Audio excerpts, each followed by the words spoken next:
Heroes wear capes, but in Atlanta, ski masks? You're mad.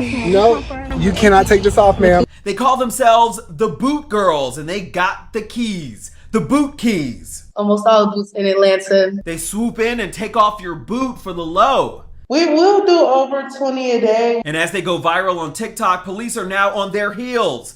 But they're telling the Shade Room, catch me if you can. I'm Justin Carter. This is TSR Investigates.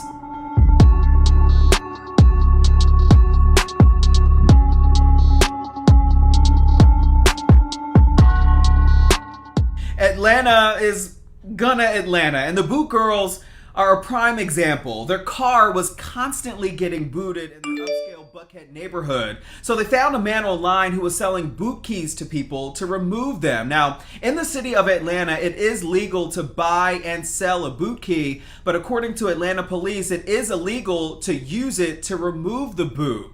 Nonetheless, though, the three of them together have enterprised a big business, a business that has generated tens of thousands of dollars in revenue, but also has them looking over their shoulder.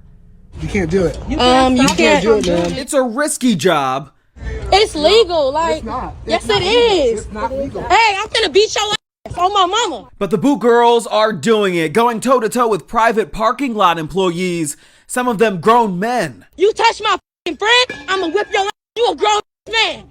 Say, somebody record this. What's wrong with you? What's wrong with you? How many boots are you guys removing per day? I mean, what is business like? We will do over 20 a day. For a flat fee of $50. And is that scary to see some of these parking lot managers or business owners kind of approach you, these men? Yeah, when they chase us down the way they do, yeah. You don't expect no one to chase us down for anything. Yeah, we got our backs turned and we're looking, trying to take off someone's boot. So a 200-pound man come from behind. It's like, excuse me. What is it about hiding your identity that was so important? We just know a lot of people in the city, so it was best to just conceal our identity.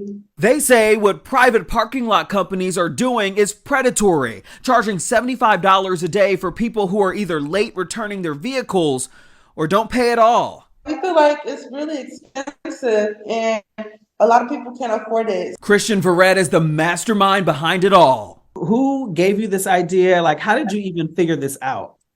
I got boot and did some research, and I was like, I'm pretty sure I could make this key. He says about a year ago, he figured it all out, that Atlanta parking companies use 4 different types of boots. So I took some of this money and I invested in some machinery, and now I'm actually just cutting them myself. In the last week, I did over $50,000 in sales, which is approximately about 1,200 individual keys. What do you say to those people that are like, yo, these people are parking illegally and they deserve this? It comes off as extortion in a sense that you're just going to trap somebody, hold somebody hostage in exchange for a high fee. And that just doesn't seem just. I'm okay with a ticket, maybe a $25 ticket, a $40 ticket, something maybe twice the price of what it would have cost if you would have just paid the parking initially. But Atlanta police says that some of what they're doing is against the law. In a statement, quote, while owning a boot key is not illegal, if you use a boot key to modify, tamper, or disengage a booting device from a vehicle, you can be charged with criminal trespass, theft of services, theft by taking, and damage to property in the second degree. But you are aware, though, that it is against the law and you don't care. Well, when you say it that way. Yeah. It's not against the law, says Daniel Nagel, a former Atlanta area prosecutor who's now a defense attorney. And there's no case law that I could find that speaks to this issue would indicate that they are committing any crime. He says that calling this a crime is a stretch, and police know it. I've discussed this with law enforcement. I've discussed this with criminal defense appeal attorneys. And based on my reading of the statute, I don't think that any of those laws apply. Typically for criminal trespass, there has to be either interference with the use of or damage to the property. And as it relates to the theft of services, again, what service is the boot providing? On a possible criminal damage charge? In order to commit criminal damage, you have to damage the property and the damage be more than $500. Again, they're using a key, it fits, it's not interfering with the use of the boot, they can redo it. if they want to.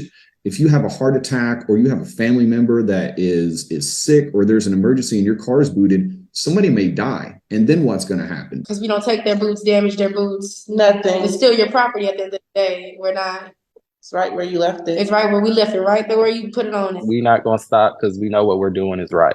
Atlanta police also said in a statement, quote, that the owners of these businesses are authorized to either boot or tow vehicles that violate the terms of their private parking areas through independent contracts. The Atlanta Police Department does not intervene between motorists and private business owners when vehicles are booted in violation unless a criminal matter arises. Now, there has been a fight to ban the boot in Atlanta for years now. There's a state senator that is introducing legislation that would ban the practice altogether because, unlike towing, there are few state laws that regulate how these businesses operate. Now, we did reach out to those booting companies in question. We're still waiting to hear back. In the meantime, we do want to point out that the Shade Room does not condone any illegal activity. For TSR Investigates, I'm Justin Carter.